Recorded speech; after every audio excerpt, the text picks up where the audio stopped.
मानव सभ्यता के विकास में जब पहिए का आविष्कार हुआ, उसके बाद से आज तक 5वीं क्लास के बच्चों को ये पढ़ाया जाता है कि पहिए के आविष्कार ने दुनिया को कहाँ से कहाँ तक पहुँचाया। हम लोग खड़े हैं गुड़गांव में सेक्टर 29 में, और मेरे साथ हैं बहुत सारे ओला उबर प्लेटफार्म पे अपनी गाड़ियां चलाने वाले ड्राइवर साथी। और जिस पहिए के बदौलत मानव सभ्यता इतनी आगे पहुंची, उस पहिए को चलाने वाले लोगों के क्या हालात हैं, इस विषय पर हम आज बातचीत करेंगे। तमाम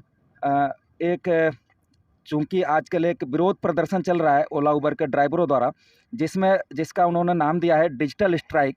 और वो इस स्ट्राइक के दौरान तमाम जो कस्टमर ओला उबर प्लेटफार्म पे ही गाड़ी बुक करते हैं, उनकी बुकिंग को कैंसिल करके और सीधे ड्राइवर और सवारी का रिश्ता कायम करके वो अपने कार्य को कर रहे हैं। तो हम यहाँ तमाम साथी खड़े हैं, उनसे बातचीत करके हम समझना चाहेंगे कि क्या क्या तकलीफ़ें हैं और क्या क्या उपाय साथी समझ पा रहे हैं। आपका परिचय? सर, मैं Suraj Kumar economy radio taxi driver association से हूँ।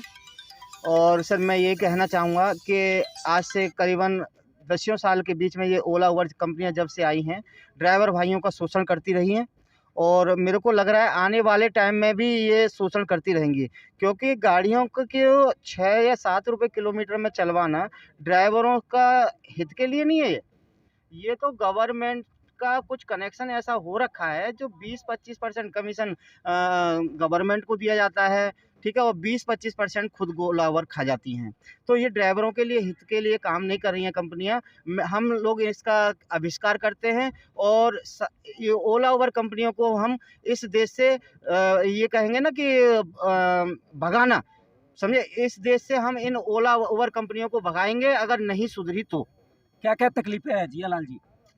तकलीफ़ें हमारी बहुत सी हैं, लेकिन सबसे बड़ी तकलीफ़ ये है कि सबसे पहली बात तो हमें अब महसूस ये हो रही है कि हमें पूरी तरह गुलाम बनाने की कोशिश की जा रही है। कोई भी ऐसा काम नहीं होता जिसमें हमें मेहनत के बाद क्या मिलेगा वो हमें पहले पता होना चाहिए। यहाँ पर तो ऐसा है कि 100 रुपये की राइड है, जिसमें 50 से 55 रुपये खर्चा हो जाता है हमारा। उसके बाद में कंपनी डिसाइड करती है उसको कमीशन कितना लेना है। 30% काट लिया तो मेरे लिए 15 रुपये फेंक दिया जाता है, 25% काट लिया तो कुछ फेंक दिया जाता है, जिसमें मेरा ना तो खर्चा चल पाता है और ना ही गुजारा हो पाता है। इस देश और दुनिया में बंधुआ मजदूरी और दास प्रथा की तमाम कहानियां सुनते हैं हम लोग, और स्पार्टाकस जैसे विद्रोही का भी इतिहास हम लोग पढ़ते हैं, जानते हैं। और एक साथी जो बात कर रहे थे कि फिर उसी ज़माने में, फिर उसी दौर में हम ड्राइवरों को ले जाया जा रहा है। पहले कभी ये इस तरह की गुलामियां होती थी, दास प्रथा, और लेकिन आज ओला उबर जैसी कंपनियां ने इन ड्राइवरों को गुलाम बना रखा है। आज के स्ट्राइक की, हड़ताल की जो अध्यक्षता कर रहे हैं वो साथी हमारे साथ हैं, हम उनसे भी बात करेंगे, समझेंगे क्या मामला है। आपका परिचय? मेरा नाम तजिंदर सिंह है, भारतीय चालक एकता संघ से मुख्य चालक साथी। जो आपने अभी स्पार्टा का बोला, नहीं, क्या क्या तकलीफें हैं ड्राइवरों की, तकलीफों पे प्लीज। तो मैं वही इसी पे आ रहा हूँ कि उन 300 सैनिकों ने हजारों लोगों से लड़ाई लड़ी थी और जीती भी थी। तो यहाँ पे अभी क्या है, जो ओला उबर है उन्होंने बिल्कुल आज चालक साथी को गुलाम बना दिया है। जब जिसका दिल किया उसको ऑफ रोड कर दिया, जब जिसका दिल किया उसका रिकॉर्ड मिटा दिया, उसको पार्टनर का नाम दिया, लेकिन गुलाम बना के काम करवा रहे हैं। ना तो उनको रेट दे रहे हैं। आज 6 रुपये 8 रुपये टैक्सी का रेट है। अगर आप एक मैकडी के अंदर बर्गर लेने जाते हो तो वहाँ पहले रेट लिखा होता है कि आप ये लोगो तो ये रेट मिलेगा, ये लोगो तो ये रेट मिलेगा। यहाँ चालक साथी को रेट ही पता नहीं लगता कि उसको रेट क्या मिल रहा है। सवारी बैठी, अगर तो कैश ड्यूटी है तो उसको दिख जाएगा कि इन्होंने 100 रुपये लिया है, 30 रुपये 25 रुपये 35 रुपये अपना कमीशन काटा है, बाकी हमें दे दिया। अगर ऑनलाइन है तो पता ही नहीं लगेगा कि कितना बिल बना, कितना कमीशन काटा, कितना आपको दिया। मेरे पास 2 दिन पहले 3-4 साथियों की कंप्लेन आई। उन्होंने सवारी से पूछा, ऑनलाइन पेमेंट थी, 1050 का बिल बना, ड्राइवर को मिला सिर्फ 650 रुपये। एक दूसरे चालक साथी की कंप्लेन आई कि 1200 रुपये का बिल बना और हमें सिर्फ 600 रुपये मिले। तो ये बिल्कुल अन्यायपूर्ण व्यवहार है। तो ये कैब एग्रीगेटर के खिलाफ ये हमारी मुहिम है कि ऐसा अन्यायपूर्ण व्यवहार हम बिल्कुल नहीं सहेंगे। हमारे को हमारा जायज़ रेट मिलना चाहिए। धन्यवाद। क्या क्या तकलीफें महसूस कर रहे हैं साथी? सर ये क्या है कि इन्होंने अपनी मनमानी शुरू कर रखी है बहुत टाइम से, और ये अपनी मनमानी पे आ रखे हैं पूरे। अब ड्राइवर अपनी मनमानी पे नहीं आएंगे तब तक ये सुधरने वाले नहीं हैं। 200 रुपये का किराया बनाते हैं अपने ऐप में और हमें देते हैं 60 रुपये, और बाकी सारे अपने आप खा जाते हैं 140 रुपये। ये इनकी बहुत बड़ी नाइंसाफ़ी करने जा रहे हैं ड्राइवरों के लिए। बहुत शर्म की बात है कि ये ड्राइवर इकट्ठे नहीं हो सकते एक साथ। अगर ये एक साथ इकट्ठे होते हैं ना तो ये ओला उबर कंपनियां जैसी कंपनियां हैं ये अपने आप झुक जाएंगी। लेकिन एक बार साथ तो आओ, सभी लोग साथ मिलके इसका आह्वान तो करो। आज 18 तारीख को ये महापंचायत की गई थी। इस पंचायत में थोड़े से भाई पहुंचे हैं और आने वाले टाइम में बहुत ज़्यादा भाई पहुंचने चाहिए। मेरा ये सभी भाइयों से यही अनुरोध है कि आप ज़्यादा से ज़्यादा संख्या में पहुँच करके अपना बहुमत दिखाएं। बहुत सारी तकलीफ़ें हैं, ड्राइवर साथी बता रहे हैं। किराया एक चीज़ है जो लगातार कम होता जा रहा है, महंगाई बढ़ती जा रही है, बेरोज़गारी बढ़ती जा रही है, और ड्राइवरों का जो किराया, जो उनका अपनी अर्निंग होती है सारे किराए के बाद, वो लगातार कम होती जा रही है। गाड़ियों का मेंटेनेंस बढ़ता जा रहा है। गाड़ियों में जो सीएनजी, डीजल, पेट्रोल जैसे जो फ्यूल लगता है उसका रेट बढ़ता जा रहा है। इसके अलावा तमाम परेशानियां ड्राइवरों ने यहाँ पे बताई। उनका जो एक डेस्टिनेशन का मामला होता है वो सही काम नहीं कर रहा है। उसके बाद जो सरकार ने गाड़ियां चलाने की नियमावली और मोटर व्हीकल एक्ट बना रखा है, उसके हिसाब से गडकरी जी जब से परिवहन मंत्री बने तब से तमाम जो चालान थे वो 10 गुना कर दिए गए, जिसका वहन ड्राइवर को ही करना पड़ता है। और एक बार अगर चालान कट जाए तो शायद सारे महीने की कमाई लापता हो जाती है। क्यों जी, ऐसा है? हाँ जी, नमस्कार। मैं करजीत गुड़गांव से एक छोटा सा एनसीआर सारथी हेल्प ग्रुप चलाता हूँ मेरे दोस्तों। ये एक हेल्प ग्रुप, तो सही भाई उसे कहना, तो ये आज हमने जो महापंचायत बुलाई है गुड़गांव में सेक्टर 29 लेजवेल पार्क के पास में, ये महापंचायत जो हमारा खिंडा हुआ परिवार है, परिवार हमारा जो ड्राइवर भाई हम उसको परिवार ही समझते हैं, जो खिंडे हुए भाई हैं उनको एक साथ करने का हमारा मकसद है। और जब तक कर लेंगे, बाकी जो आज हमारा शोषण जो हो रहा है, ओला उबर जैसी कंपनियां कर रही हैं। आज से पहले, देश आज़ाद होने से पहले अंग्रेज़ों ने हमें गुलाम बनाया था, और वो आज़ादी हमें नहीं मिली थी, मगर दोबारा हम गुलाम बन चुके हैं। तो सही भाई से कहना चाहता हूँ, सही भाई एक साथ होए और अपनी अपनी गुलामी की जंजीरें तोड़ने की कोशिश करें। गुलामी की जंजीरें तोड़ने की बातचीत हो रही है। कोई और ओला से रिलेटेड परेशानी जो आप महसूस करते हैं? देखो भाइयों, हमें जो है ये जो उपाधि दी गई है ना, ये सारथी चालक की दी गई है। सारथी ड्राइवरों की समस्याएं कंक्लूड, छोटी बात। वही बता रहा हूँ। ड्राइवरों की आज तो बहुत, जो हमें उपाधि ये सारथी की दी गई है, लेकिन हमारी वैल्यू आज कुछ भी नहीं है। उसका एक ही कारण है कि हमारा बिखराव। तो भाइयों, मैं ज़्यादा ना बोल के ये बोलूँगा कि सभी भाई एकजुट हों, एकता दिखाएं, अपना बहुमत दिखाएं, ताकि ये ओला उबर कंपनियां जो हमारा शोषण कर रही हैं वो ना करें।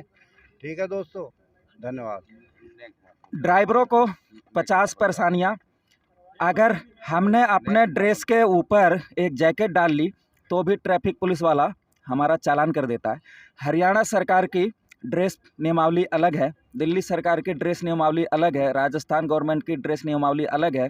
लेकिन जो दिल्ली एनसीआर में गाड़ी चलाते हैं, या तो वो 4 ड्रेस एक साथ रख के चलें, या हर बॉर्डर पे जो उसको बदलते रहें, तब तो इस तरह से कानूनों को पूरा किया जा सकता है। कानून इतने बेतुके हैं, कानून इतने बेबुनियाद हैं जो ड्राइवरों के परेशानियों के कारण बनते हैं। एक और साथी जो हमसे बातचीत कर रहे हैं, कुछ कहना चाहते हैं। आपने परेशानियों का क्वेश्चन पूछा। परेशानियों के जो मुख्य बातें हैं वो है कि हमारी सिक्योरिटी नहीं है। अभी 8 नवंबर की बात है, सोनीपत के अंदर एक ड्राइवर को मार के नहर में फेंक दिया गया। यहाँ से वो सवारी लेके गया, 3 सवारियाँ थी, और उसको वहाँ जाके उसके साथ झगड़ा वगड़ा करा उन्होंने और उसका मर्डर कर दिया। और ओला उबर ने सरकार ने कोई उसका संज्ञान नहीं लिया। दूसरी बात, हम लोग इतना टैक्स भरते हैं, और टैक्स भरने के बाद हम लोगों की हालत ये है कि हम लोग रोड पे कहीं गाड़ी सवारी छोड़ने के बाद खड़ी करते हैं, नो पार्किंग का चालान हो जाता है। तो बताइए, इतना टैक्स भरने के बाद भी अगर नो पार्किंग की समस्या हमारे साथ है तो हम सवारियां कहाँ से उठाएं, कहाँ छोड़ें? इसकी गाइडलाइन भी सरकार दे हमें, वो गाइडलाइन भी नहीं है।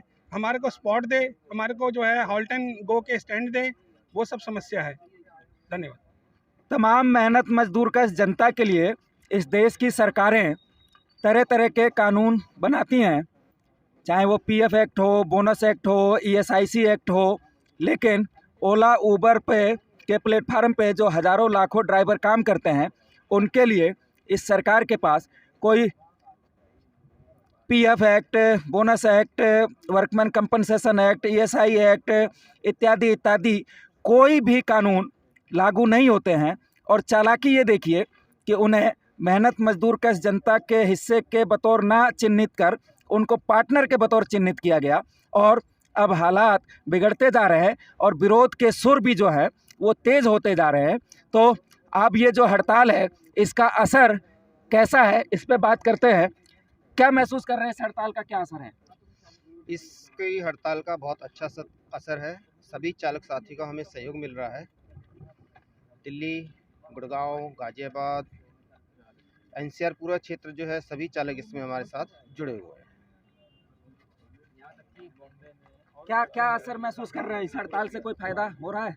हाँ, हमें बहुत ज़्यादा फ़र्क पड़ रहा है और बहुत ज़्यादा फ़ायदा हो रहा है, क्योंकि जो हमारी इनकम पहले 1000 रुपये हुआ करती थी, आज वो 1300 रुपये तक पहुंच गई है। जो हम ड्यूटियाँ कैंसिल करके जाते हैं तो उसका जो भी कमीशन मिलता है कस्टमर से, वो उसको हमें पे नहीं करना होता, तो वो हमारी इनकम में आता है। पहले हम 1000 रुपये करते थे तो हमें 700 रुपये, 650 रुपये हाथ में आता था, जिसके कारण हमारे को काफ़ी नुकसान था। जैसे कि सीएनजी के रेट आज 54 रुपये हो गया, हरियाणा में 70 रुपये है, यूपी में जो एनसीआर में है वहाँ 61 रुपये है, उससे आगे जाते हैं वहाँ 70-72 रुपये तक सीएनजी का रेट बढ़ गया है। पेट्रोल का रेट आप सभी को पता है कि 100 रुपये करीब करीब हो ही चुका है। तो हमें काफ़ी हानि, नुकसान हो रहा है, और गवर्नमेंट इस बारे में कभी सोच ही नहीं रही, जबकि गवर्नमेंट का तय किराया जो गवर्नमेंट का है वो 23 यानी कि 23 रुपये ऑलरेडी रखा हुआ है, जो हम उससे ज़्यादा नहीं ले सकते। हमें नाइट चार्ज हमें नहीं दिया जाता, वेटिंग चार्ज हमें नहीं मिलती है, तो हमें हर तरीके से ओला उबर जो है बहुत काफ़ी हमें नुकसान दे रहा है। तो हम आप सभी चालकों से चाहते हैं कि भाई आप हमारे साथ जुड़ें और हमारा साथ दें, ताकि उसमें आप लोगों का 2 पैसे का फ़ायदा हो सके। क्या महसूस कर रहे हैं इस हड़ताल से, कोई क्या फ़ायदे हो रहे हैं? जी, हमें बहुत फ़ायदा है। हमें कमीशन नहीं देनी पड़ रही अब। जो पहले हमारे जो मतलब 1000 रुपये का काम होता था, वो अब हमें 500 रुपये ओला उबर को नहीं देने पड़ रहे हैं। हम डायरेक्ट कैंसिल करके जा रहे हैं, तो हमें वो उसकी कमीशन जो 500 से 600 रुपये जाती थी, वो हमें बच रही है। तालियां बजाई जाए। क्या क्या महसूस कर रहे हैं, क्या फ़ायदा महसूस कर रहे हैं हड़ताल से? महसूस से तो इतना फ़ायदा हो रहा है कि जो कमीशन देना पड़ता था ना 25 से 30%, और ऑनलाइन पेमेंट हो तो 50% मार देता था। 50% मतलब 500 का हुआ तो सीधा सीधा 250 रुपये मार देता था। अब केस आता है तो कम से कम ये पता लगाता है कि 4-5 रुपये 6 रुपये तो मिल रहा है, लेकिन अब उसमें भी हम कमीशन नहीं दे रहे हैं। अब नहीं दे रहे हैं तो उसका कारण क्या है कि हम खुद ना करते हैं किससे कैंसिल, कस्टमर को बोलते हैं खुद कर भाई, जाना है तो, ना जाना है तो दूसरा बुक कर ली। आगे की क्या योजनाएं हैं? अगर आगे के तो योजना ऐसा तगड़ा है कि साला पूरा चक्का ही जाम कर देंगे। हाँ, पूरा चक्का जाम करेंगे जनवरी में, अगर यदि कंपनी रेट नहीं बढ़ाई तो। और फिर देखेंगे इनके घर बार कैसे चलते हैं, और इनके ऑफिस कैसे चलती है, और इनके खर्चे कैसे चलते हैं। ठीक है, अभी तो सिर्फ मुहिम चालू हुई है, आगे देखिए क्या रंग लाती है। इन्होंने वो कर दिया है टुकड़े फेंकना। टुकड़े समझते हो? आज एक भाई के ज़्यादा काम दे दिया, वो बड़े खुश है, मुझ पे ताव दे के चला गया। एक भाई को तो निचोड़ लिया, उसको 500 रुपये ही दिया 12 घंटे में। ठीक है, तो इस तरह का इनका मुहिम है। तो जो जिनको ज़्यादा दे देता है वो तो बोलता है तो ठीक है भैया। तो इस तरह के टुकड़े फेंक के एक दूसरे को इस तरह के मतलब तोड़ने के काम कर रही है कंपनी। ठीक है, तो धीरे धीरे लोग बाग जुड़ रहे हैं और अपनी रोजगार से रिलेटेड 2 पैसे बचे उस मुहिम में लगे हुए हैं। चलो धन्यवाद। तो ये मामला आप देख रहे थे गुड़गांव सेक्टर 29 से, जहां बहुत सारे ड्राइवर साथी डिजिटल स्ट्राइक में खड़े हैं, और एक लड़ाई जो पूंजी और मेहनतकश जनता के बीच चलती रहती है, कभी सतह के नीचे और कभी सतह के ऊपर वो चल रही है।